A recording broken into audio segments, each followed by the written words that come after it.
Hi guys, ഞാൻ ഇന്നൊരു കലത്തപ്പമാണ് ഉണ്ടാക്കുന്നത്. ഇതിന് കലത്തപ്പം, കുക്കറപ്പം അങ്ങനെ കുറേ പേരുകളുണ്ട്. അപ്പം ഞാൻ ഇൻസ്റ്റാഗ്രാമിലാണ് ആദ്യമായിട്ടാണ് ഈ വീഡിയോ കാണുന്നത്. അപ്പോൾ അങ്ങനെ ഞാൻ ട്രൈ ചെയ്യാമെന്ന് കരുതി. അപ്പോൾ നിങ്ങൾ ആദ്യമായിട്ടാണ് ചാനൽ കാണുന്നതെങ്കിൽ എല്ലാവരും എൻ്റെ ചാനൽ ഒന്ന് സബ്സ്ക്രൈബ് ചെയ്യണേ. അപ്പോൾ അതിന് വേണ്ടിയുള്ള ഇൻഗ്രീഡിയൻസ് എന്താണെന്ന് നമുക്ക് നോക്കാം. അതിന് വേണ്ടിയിട്ട് ഞാനൊരു 3 മണിക്കൂറോളം നമ്മൾ കുതിർത്ത് വെച്ചിരിക്കുന്ന പച്ചരി 1 കപ്പ് എടുത്തിട്ടുണ്ട്. അതിലേക്ക് ഞാനൊരു ജീരകം, ഒരു 3-4 ഏലക്കയും കൂടി ഇട്ടിട്ട് നമുക്ക് മിക്സിയുടെ ജാറിലിട്ട് നമുക്ക് നന്നായിട്ടൊന്ന് പേസ്റ്റ് പോലെ അരച്ചെടുക്കാവേ. അതുകൊണ്ട് ഇത്രയും നല്ല ഫൈനായിട്ട് നമ്മൾ അരച്ചെടുക്കാം.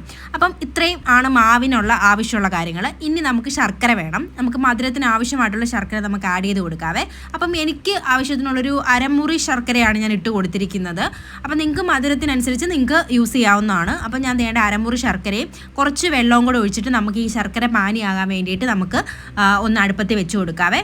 അപ്പം അതവിടെ സെറ്റാവുന്ന സമയത്ത് നമുക്കിനി ബേക്കിംഗ് സോഡ ആവശ്യമുണ്ട് കേട്ടോ. ബേക്കിംഗ് പൗഡറല്ല, ബേക്കിംഗ് സോഡയാട്ടോ നമ്മൾ യൂസ് ചെയ്യുന്നത്.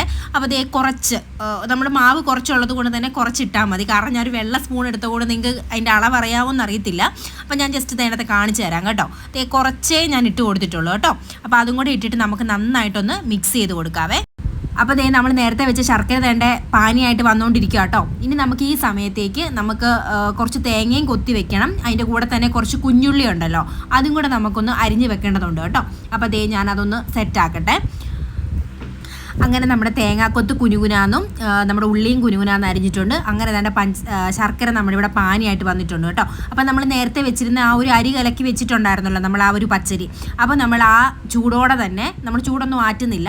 ഇനി നിങ്ങൾക്ക് വേണമെങ്കിൽ ശർക്കരയിൽ കരടൊക്കെ ഉണ്ടെന്നുണ്ടെങ്കിൽ നിങ്ങൾക്ക് അരിച്ചൊഴിക്കാം. അപ്പം ഞാൻ അരിച്ച് വെച്ചിരിക്കുന്ന ആ ഒരു മിക്സ് ഉണ്ടല്ലോ, ആ ഒരു ശർക്കര പാനി നമ്മൾ ഡയറക്റ്റ് ചൂടോടുകൂടി തന്നെ നമ്മൾ നേരത്തെ അരച്ച് വെച്ചിരിക്കുന്ന ആ പച്ചരിയുടെ മാവിലേക്ക് ഇട്ട് കൊടുക്കുക. എന്നിട്ട് നമുക്ക് നന്നായിട്ടൊന്ന് കൈ വിടാതെ തന്നെ നമുക്ക് നന്നായിട്ടൊന്ന് മിക്സ് ചെയ്ത് കൊടുക്കാം കേട്ടോ.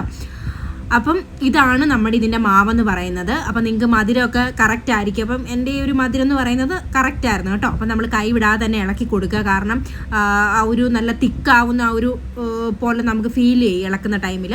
പിന്നെ നമുക്കൊന്ന് മധുരം ഒന്ന് ബാലൻസ് ചെയ്യാൻ വേണ്ടിയിട്ട് കുറച്ച് ഉപ്പും കൂടെ നമുക്ക് ഇട്ട് കൊടുത്തിട്ടുണ്ട്.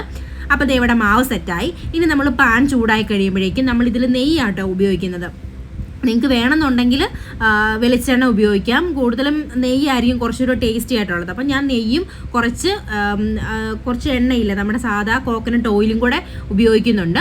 അപ്പോൾ അതും കൂടെ ഒഴിച്ചിട്ട് നമുക്ക് തേങ്ങ ഫസ്റ്റ് കൊത്തിയത് ഇട്ട് കൊടുക്കാവേ. അപ്പോൾ അതിനെ നന്നായിട്ടൊന്ന് ഫ്രൈ ചെയ്തെടുക്കാം. അപ്പോൾ തേങ്ങ നന്നായിട്ട് ഫ്രൈ ആയിട്ട് വരുമ്പോഴേക്കും നമ്മൾ നേരത്തെ അരിഞ്ഞ് വെച്ചിട്ടുണ്ടെങ്കിൽ കുഞ്ഞുള്ളി ഉണ്ടായിരുന്നല്ലോ, അതും കൂടെ ഇട്ട് കൊടുത്തിട്ട് നമുക്ക്